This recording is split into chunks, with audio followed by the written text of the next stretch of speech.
oh, she's like, I have a fat ass. And I'm like, that's good. That's good. Had all this stuff. I thought it was fun in Grimgar, where it was actually one of the only few systems where it was like, they go to this other world, they set things up, and then they have like all this trading and stuff like that, where they actually breaks down like, oh, the monsters, just all stuff like that. You could train to learn skills and stuff like that. And you went through, and you were just like, people didn't realize you need a thief, until like way later on. Oh yeah, like every class has a role they have to fulfill, or else someone's gonna fucking die. Mm-hmm. And I thought Grimgar was a really good show. The redhead dude, he had a huge problem with strategy, just being part of the team, and like he was slow 100% of the time. He just he could not do anything. He was so bullheaded, and it was just one of the slowest characters I've ever seen to pick anything up. Yeah, he's slow. Like, for sure. And his social skills. I also thought it's super funny to go back and watch like the second episode, and you go back and you're like, oh, she's like, I have a fat ass, and I'm like, that's good. That's good. Everyone's happy about that. Everybody's happy except for you. Yeah. She's like, oh, I'm so fat. My ass is too fat. My steak is too juicy. Lobster too buttery. Oh, but steak too lobstery. What? You ever seen that? Well, I've seen like my steak's too juicy, my lobster. Yeah, people post now, like they'll comment like they'll be like steak too lobstery or whatever. I think it was fun. There was one show recently that actually did it. That was what the hell? My bad. Quiet on set. Quiet on set. What the fuck, dude? My bad. Sorry, I have friends sending me memes. Disgusting. It's Timothy. It was Tim. What was I saying? You was talking about you were about to talk about some show recently. Oh, that did it in sub and dub. Where it was it was a romance that me and Megan were watching. I can't remember which one it was, but he was just like, oh, you're complaining because you're getting girls? Your lobster's too buttery, your steak's too juicy. This guy stinks. And it said it both in like... They did it in dub? Yeah, dub and sub. I love when they do a little like actual like pop culture like meaning in a dub. It's really cool. It's very fun. I do think there are some pretty goated dubs for that. I think. Yeah, you don't get that often. And I love when it transcends like English and like makes it into the sub. Yes. That's the best. 100%. Next you're going to see you're going to see a 6-7 in sub. Yeah, and it'd be again, I think they would probably, I wonder if it does transfer language barriers. I don't know any Japanese memes except for that guy who does the konnichiwa. I think all the onigiri. I think the best memes are when they just speak English. 7-Eleven. 7-Eleven. Or it's I think a Steins Gate I think has one of the really good ones. Konosuba, bro. Konosuba has a lot. It lives in my head. It's been living in there for weeks because I rewatched the most recent season again, and it's when he's in his perfect form. And he's running through that castle, just beating the cheeks off everybody, and he's going, freeze, freeze, freeze, and then he'll hit him with the Drenu touch. Drenu touch. What was he has? He has another spell besides freeze. Steel. He has steel. He has freeze, and I think he had another like one that he says in English that killing me. It was so funny. Very funny, very funny. But enough of this weeb stuff. Let's talk about what's really matters. Western animation. We want to talk about anime shun that's not made in Japan. Yes. And some of the good ones that are out there. Keyword on some. Some of them are good. Some of them are good. All right, guys. Western animation has really kind of fallen off from like the movie. It was only really big in movies. Yeah, it was all like Disney, Pixar. The last one being Treasure Planet, which is a goated Disney movie. I think that still holds up really well.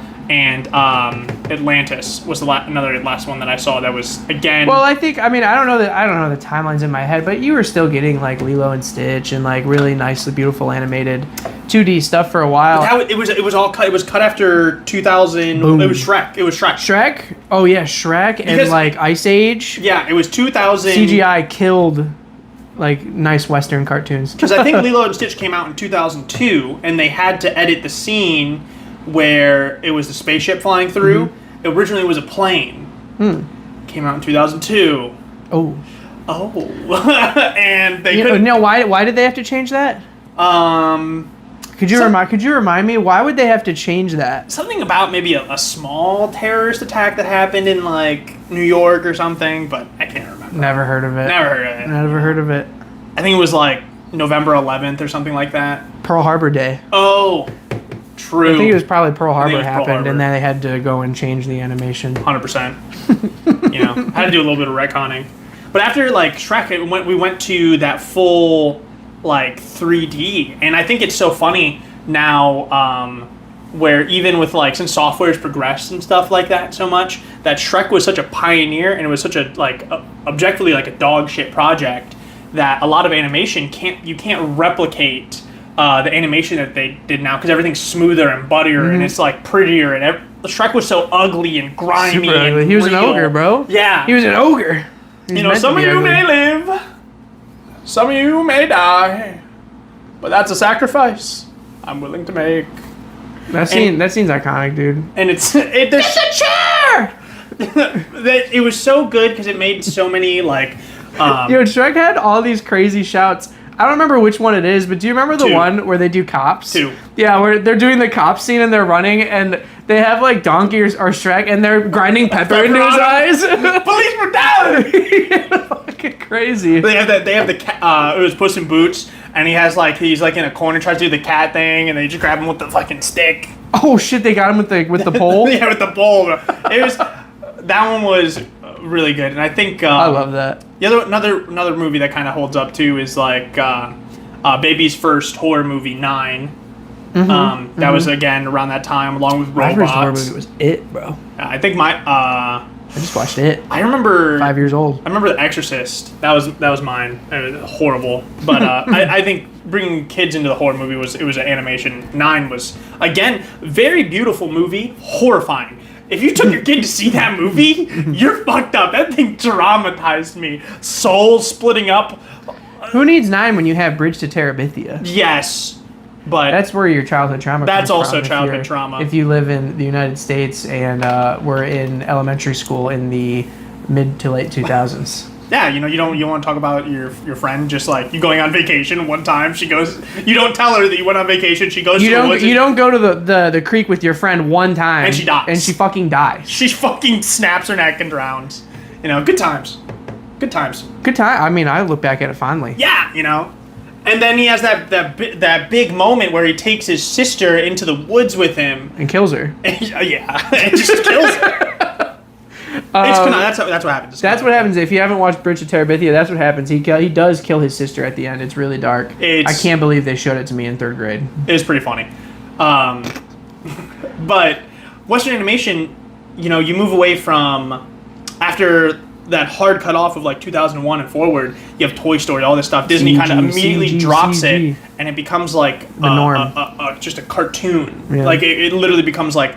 You don't want to you're not telling stories of animation. Well, some of them like Toy Story. I mean, yeah, but I'm talking about like 2D, like 2D stuff. Yeah, 2D stuff really like once Disney and Pixar and like once the big companies stopped making 2D animation in the United States, it was like the only ones you got were like Cartoon Network, and Nickelodeon. And you get like a few diamonds in the rough here and there. Like the only one that I could think of was like Teen Titans early on. Like Teen Titans. Well, I guess you could probably include Ben 10. Yeah, Ben 10. Ben 10 was, I mean, maybe not the original run, but the Alien Force or something like that. When he was a teenager. Yeah, whatever the sequel to the original Ben 10 was, like that had pretty kind of some serious themes in it. And the only other thing too going on at that time was like 2004 was the Boondocks. Yep. Heavily inspired. Boondocks wasn't telling a story, but they were very anime influenced. Yes. And very funny. It was a comedy show. Funny. But all the fight scenes, every fight scene, like the first one where they have where Stinkmeaner, that's heavily anime inspired, especially when he comes back as a ghost. When he's fighting him in the house, bro. There's a lot of Naruto references. There's that fight with that crazy nanny. Yeah, when Riley's going to the movie theater and he has to fight Ruckus there as the guard, and he has like the fucking pole nunchucks. It was so many good nods to it. And again, it's weird to think that it's a show that it's not focused on telling a story medium again, where it's just like it was just happened to be a cartoon that was satire, and it wasn't pushing any boundaries. Like anime kind of constantly is always pushing boundaries, making you uncomfortable, wanting you to feel things. You have so many different genres. It felt like cartoons in the West just became comedy. Yeah. Like the big things are like Family Guy and South Park and whatever. You can throw Cleveland Show, American Dad, all the spin-offs. Like those are like everyone in the U.S. has watched those shows at one time or another. Mm-hmm. Like everyone knows what that is. Those are like the most famous animations. The Simpsons. Yep. Yeah, exactly. They're all like but it was like just comedy, so you don't get a lot of serious stories in Western animation, at least for a long time until like the few that you would get. Like the only pioneer early at that time was Avatar. I would say so. Avatar and Teen Titans. Yeah. Are the only two from back then that I can remember like having like at times a darker or more serious narrative. And it's one of those things where, like, to tie in, like, Avatar is such a pioneer in it, where it told a very deep story about, like, you could look at it had its very funny moments, but in the end of it, it was like growing up, like going from 12, having to grow up in a world and stuff like that's war torn and stuff. It was doesn't only take like 2 years or something. It takes a year. Whole year. In 1 year. He goes through all of that. That's an insane character. Are you sure it's not longer with him? Because when he gets knocked out and he grows his hair and stuff, that's only a year's time? A year. The only canonical thing I have an issue with is where's he keep his razor to shave his head? Where's his razor bed? It's airbending, because he just airbends it right off his head. But yeah, that was the only weird thing, because once you learn firebending, it's just... Yeah, that's easier. But at the smell, he loses eyebrows. I guess if he's a magic firebender. Come on, he's the Avatar. He's the Avatar. But you have so many different things, like the parallels, like the villain to hero story, like redemption arcs. You have like the fall into insanity and dealing with that, family issues. Well, with Avatar being a Nickelodeon show, we've talked about before. I think it's got like top 5 character redemptions ever. Zuko. Yes. Zuko's character redemption from just being like so full of hate and despair and being obsessed with catching Aang and like restoring his honor, to slowly over time like coming to the realization that like honor is not everything, especially when it's to the Fire Lord, who's like this piece of shit. Horrible. And him coming around and teaching Aang and becoming friends and becoming like best friends essentially. And I do think it's crazy. I think it's also really funny the whole time, like when Zuko pulls up to them for the first time, there's that theory where he doesn't know Aang's name the whole time, because he's just been talking about the Avatar. He doesn't know any of their names. So he pulls up to him and he's like, I'm here to teach the Avatar firebending. And he's like, you're not gonna teach Aang anything. And he's like, Aang's his name. Fuck, bro. I've been chasing this guy for like the better part of a year, and I never learned his name. He never said Aang's name to Uncle Iroh. He's the Avatar. That's all it Uncle was. Iroh probably didn't even know his name. well, he... Because like no one was ever like, it's Avatar Aang. Yeah. They were just like, it's the Avatar. Like nobody fucking knew. He's been gone for a million years. And I think it's a horrible, horrible travesty that Westerners can't understand and appreciate stuff like that. So we turn it and chop it into the most dog shit live action ever. Oh god, the live action is terrible. Both of them. I gave the first season of the Netflix stuff a chance. I gave it a watch. I finished it. But we talk about this a lot, where the animation in the show, it's not too crazy, but the choreography is great. It's all based in like real life martial arts. It's all martial arts. All of it. So you would think you would just do live action, like almost like a martial arts movie, where like you have choreographed kung fu or taekwondo or whatever, the forms that they're using. It's not impossible to replicate, but no one ever tries. So far, both adaptations have just been crap. They don't understand like the bending aspect of it, and it's not held back by, like, you could say the early one was held back by CGI at the time. Yeah, being made in the 2000s. Yeah, it was held back by CGI at the time. But now when you have people online like the Corridor Crew, or like even smaller people that can make animations online by themselves with one computer, it just takes time, and they can make stuff that's like film quality. Mm-hmm. Like not like modern film quality, but like 2016, 2000. And for the love of God, just get it right. I don't understand like where the disconnect is when you watch the Avatar show right now with the live action, when like someone does a firebending move, they're like squirting fire. Yeah. He's like punch, squirt, and it's like that's not. And there's no build up to it at all. It's and punchy. It's very impactful. boxy. It's like very. It's just like foof, foof. It's explosions. It's Yes. not. It's not. You're not shooting a flamethrower every time you do a move. And there's no like impact to it either.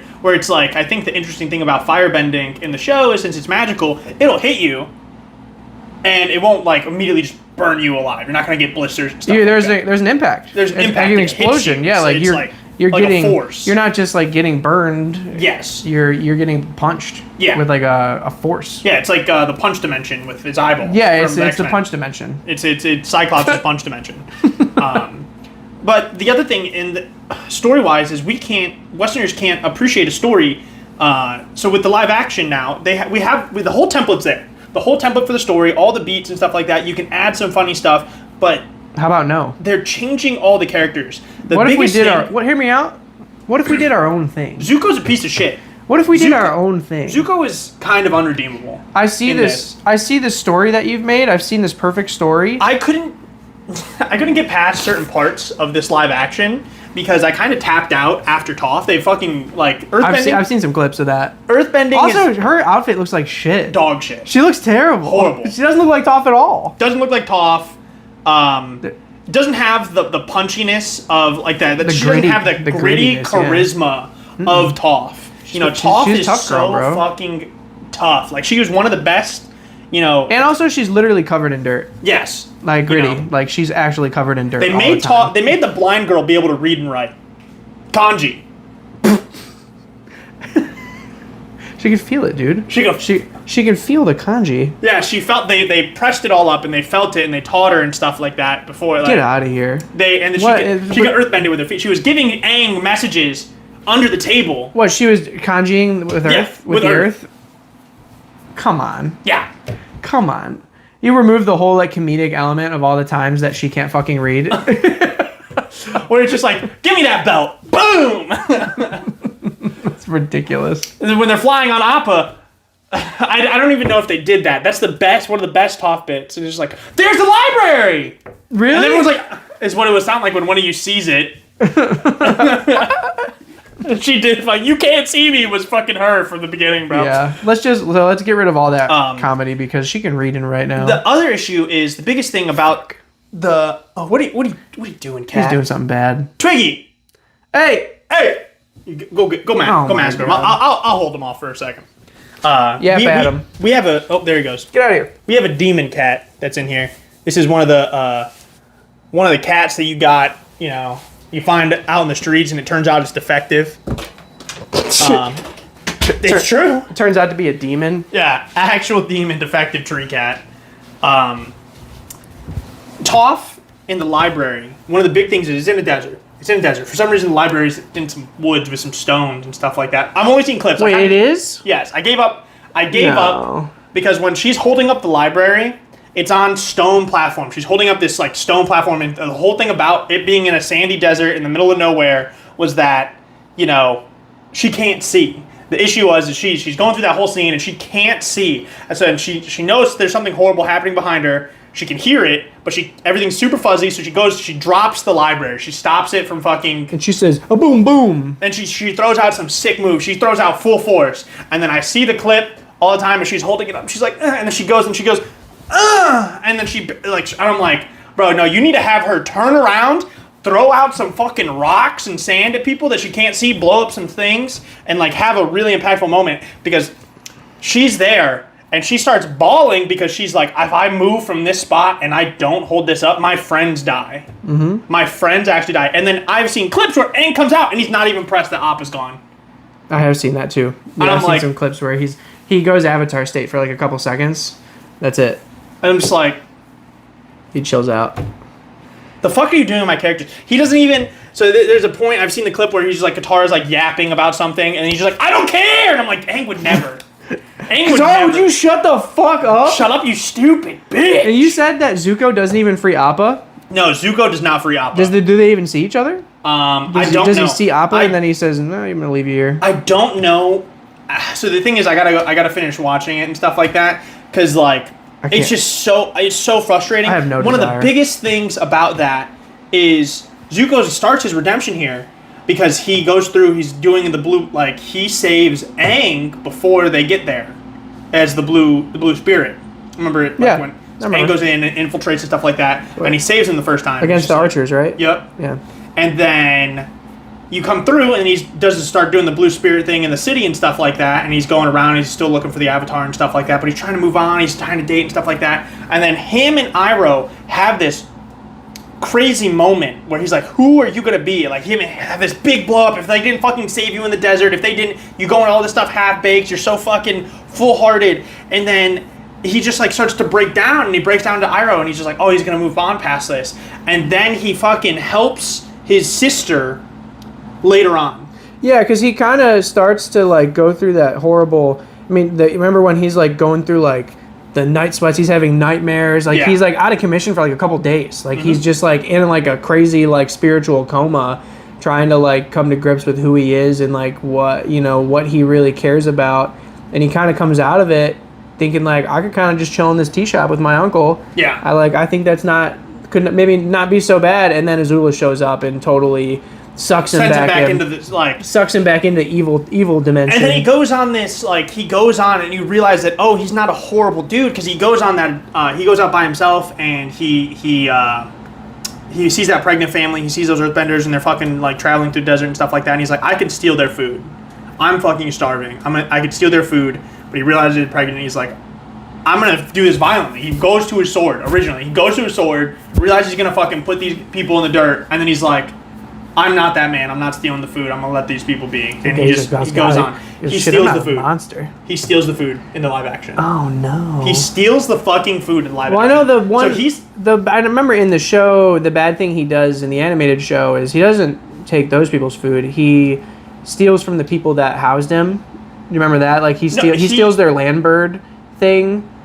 He takes it to help the kid not get drafted into the war. So he takes the land bird. I think he keeps it after that, though. Yeah, because he has to use firebending. Mm-hmm. So he has to use firebending to save the kid. Mm-hmm. And everybody looks at him like a fucking horrible Zuko's villain. redemption arc is so long. It is. It's like the whole show of him just being like, is he going to continue to be an asshole? Is he not? Like, it is not like a... I feel like there's a lot of like shows, like kid shows, where it'll be like, the bad guy will like flip. Like, at a big moment. And they'll flip and like, they're good now. And then maybe they'll go over like... Maybe then they'll dive into it a little more afterwards. With Avatar, it takes him forever. It takes him 2 whole seasons. It takes him forever. It's not even until season 3, the Book of Fire, where and it's not even immediately. No. It's still like... Book of Fire, that's probably when he leaves the Fire Nation after he got back, right? Yeah. So he killed the Avatar, and then he's welcomed back home, and after a while of being home, he's like, this ain't it, dog. This ain't it. This ain't it. I gotta go help. Yeah, and this isn't me.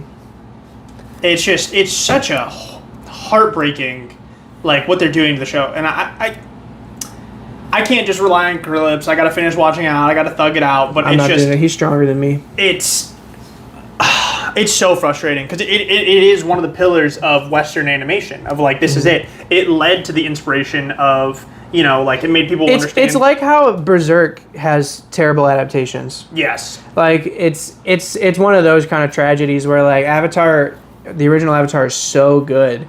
And, like, so good that, like, you want to turn it to live action. Like, you want to do it. Like, nobody can handle it. No one's been able to handle it. You said the writers stepped away at some point? The creators. The DeMarco, I think. Mm-hmm. The 2 guys who created Avatar... They left the project years before it came out. Because I know originally it was big news. They're like, the original creators of Avatar are working with Netflix on this show. And I was like, sick, let's go. And then a year or 2 before even Paramount announced that they were starting Avatar Studios and were going to be making things again, they left the project. And they could have left the project because they knew the Paramount stuff was coming along, or they may have left it because they were like, this is not going to be good, or like they won't listen to us or something like that. Yeah, and I think the other thing that's frustrating that I've seen a lot is people are like, oh, they're shipping fucking Zuko and Katara. Like, it's actually happening. It's actually happening. That's gross. Yeah. That's probably because they didn't do Jet. They left. So they're right. They left Jet out. Yeah, I don't remember Jet in the first. Like, I mean, correct me if I'm wrong, but I think they left Jet out, who is Katara's like first love interest, aside from Aang, and it's this whole jealousy thing and all that. If you leave Jet out and he doesn't happen, then yeah, Katara has no love interest, and Aang hates her apparently. Yeah. I'll have to finish watching it, man. I'm just. It's one of those things where it's just like, damn, it should have just left it at 2D. What about do they go through the tunnels? They still go through Secret Tunnel, right? What happens in Secret Tunnel? I don't remember. Secret Tunnel is season 1. That was season 1. Yeah. Do they kiss in Secret Tunnel? Do they get the way out? I can't remember. I haven't watched the first season. It was so unmemorable, the first live action season. Katara hates Zuko. Yes. Early on, because he's Fire Nation. Fire Nation killed Katara's mom. You should know that's her main thing. That is her main thing. That Katara hates firebenders, despises them. She despises the Fire Nation. She despises Zuko. There should be no hint of romance between the two of them at all. Yeah. She pretty much tries to kill Zuko and vice versa. He kidnaps her at one point, like when Aang's learning firebending for the first time. He gets her necklace. Remember? Yeah. He gets her necklace, and I mean, she super hates him. There should be no. Yeah, and they have to go on to. They have to go on a Zuko adventure where he takes her to fucking find his mom. And that's after he's come back to teach Aang. Yeah. So that's when he's a good guy. And he realizes, like, oh, fuck, I fucked with the wrong... She stopped the rain? She's bloodbending this dude? What the fuck? That's not happening. Oh, that's not happening in the live action. So every aura moment in Avatar, they're cutting out. 100%. They're cutting it out. And the other thing that's frustrating is they're going to cut out, like, the metal bending scene. I've seen clips of, like, Toph inventing metal bending and her like doing like all the moves and feeling it out. It's such a simple, short, sweet thing. Like boom. Yeah, it's something that's super easy that you could have done. Mm-hmm. In the live action, she just like instead of her just busting that out like she did, she like slowly rips it open and screams. Like she like when she gets out, she gets out. And she seals the two dudes in there and then declares, I'm the greatest earthbender to ever live. And she opens it up and then screams at like, here's Johnny, I'm the greatest earthbender. And I'm like, this is dog shit. This is absolute dog shit. They didn't storm the castle. That's when you have the other aura moment when they fucking get Appa back, they're just like, we're going to find the king. That might be the most famous one. Yes. They're like that. You see it all the time in clips. Boom! Like with the rectangles, the blocking the projectiles. Her and Aang are just fucking synced up, and Katara's doing all the shit. Sokka's boomeranging in the background, and it's such a sick aura moment. Of just like team cohesion too. Yes, like they're just all in sync. These 12-year-old menaces pulling up. Doesn't like when they're flying in on Appa. And there's rocks, and then Aang does. Aang jumps to the front, and he grabs and he airbends one off. He blows it. Isn't Toph like hit it without seeing it? Just boom. Well, yeah, I think she knocks one off. But it's such an aura moment that they lose in the. She's blind and she's knocking fucking meteors out of the air. Like the boulder is conflicted with the dog shit of this show. The boulder is conflicted on watching this TV show. But things that aren't conflicting. There's all the things that are kind of inspired and stuff like that. After that, I think we might have time for what we don't like.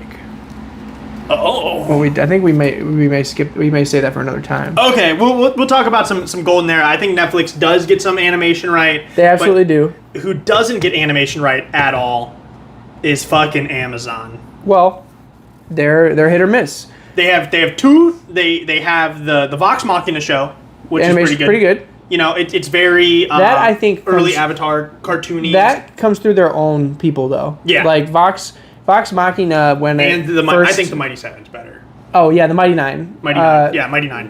Vox Machina, the animators are like all from different places, and it was the first season I think was crowdfunded. Yeah. By like a Kickstarter, so like they got it's a really cool team to do it. Very good. I will say, I think the biggest thing holding that back is since it's the earlier seasons, I don't care for like the new seasons coming out of Vox Machina. I just found out about it. I just tuned in and I started watching it and I was like... It's out? It's out. Like, did it just come out? It came out a while ago. Oh. It's like I think all of the full season's out. Like, all of it. but it like aired recently? Yes. What are they even doing? I thought like the big story was kind of over. It's the next part. It's focusing on the Ravens now. Like, they beat the dragon, right? And now it's the mother, whatever her name is. The Queen of Ravens, like the death. Yeah, the death lady. Yeah, and it's focusing on her and stuff like that.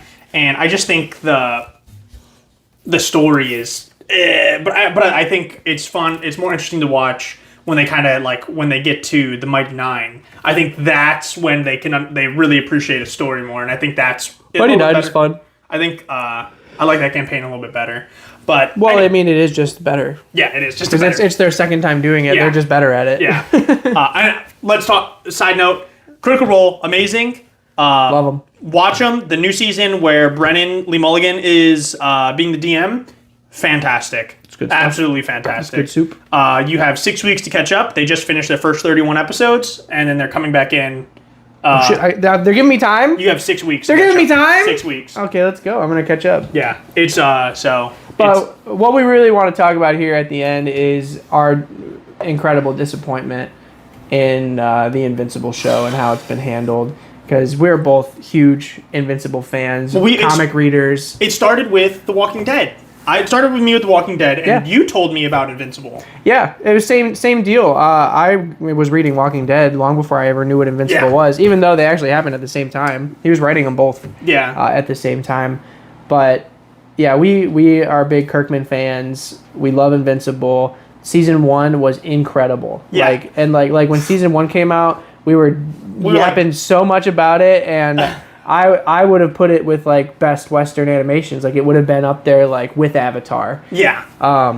But the next couple seasons that have come by have been just like it's beginning like I feel like worse and worse. Yeah, it's such a ball drop where it doesn't really make sense because we see the budgets. The budgets come out for like how much it costs a season, like to make a produce a whole. So you don't get the actual episode breakdown.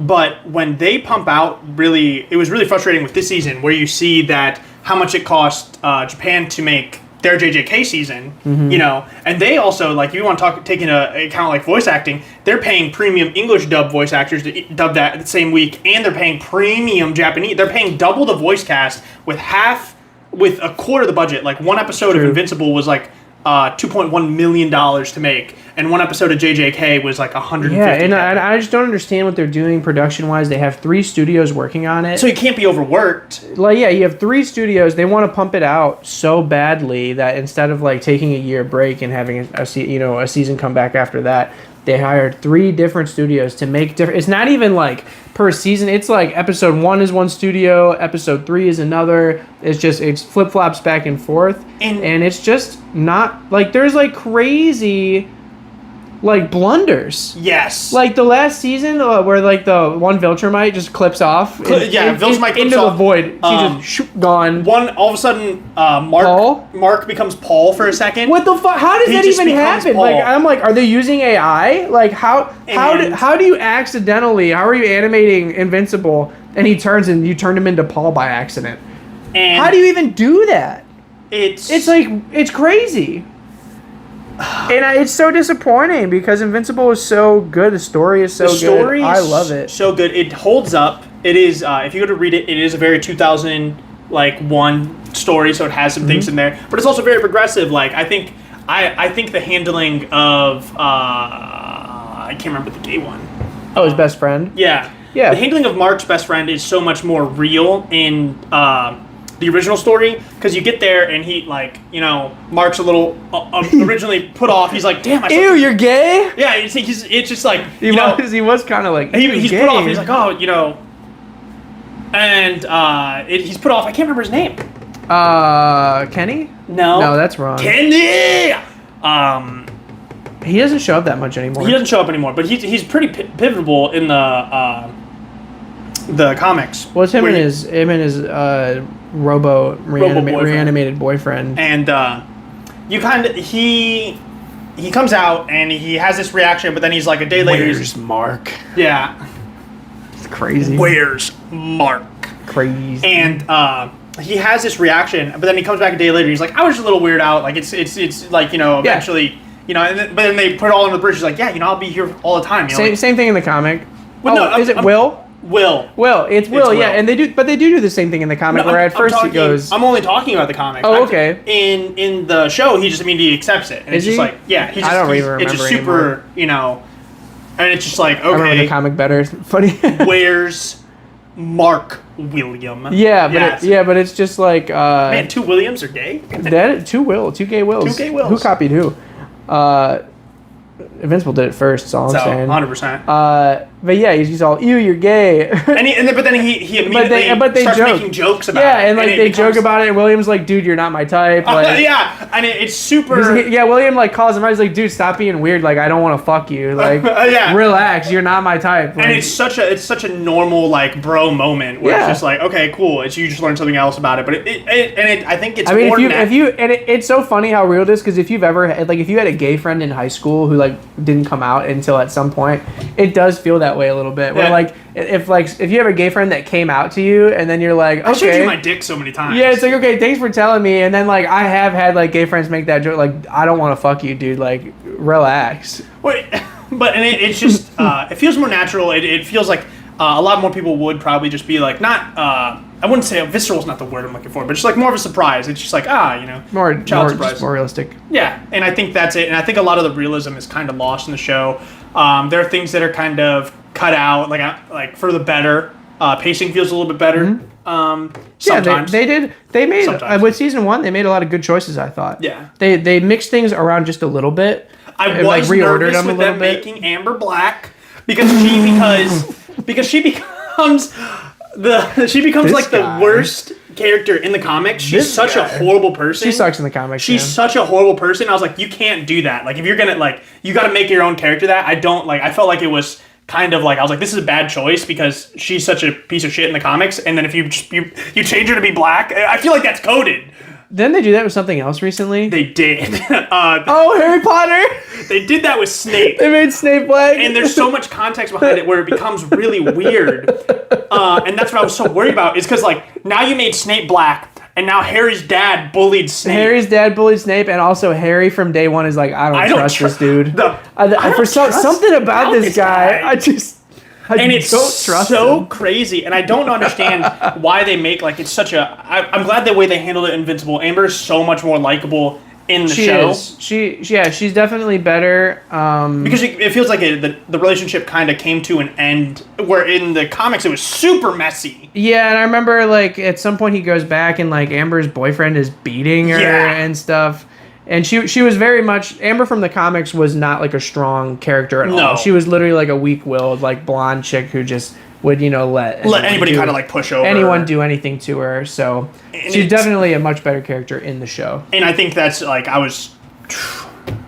been horrible if they just threw someone under the bus like that. Because, like, I'm so nervous about the fucking Harry Potter show, too, man. I'm like, this is going to be so interesting. I think Snape should say the N-word. He has the pass. I think he should say it. I think that would make Harry Potter cooler. Oh yeah, true. Dude, we talked about like. I think it would have been way cooler to have Black Dumbledore. I'm just saying. I think that would have been cooler. Wise old black man. I think that it fits very well. I think it's awesome. It's one of those things. Come in, Timothy. Who is it? But on that note, we got to get out of here. Well, yeah, we're gonna wrap it up.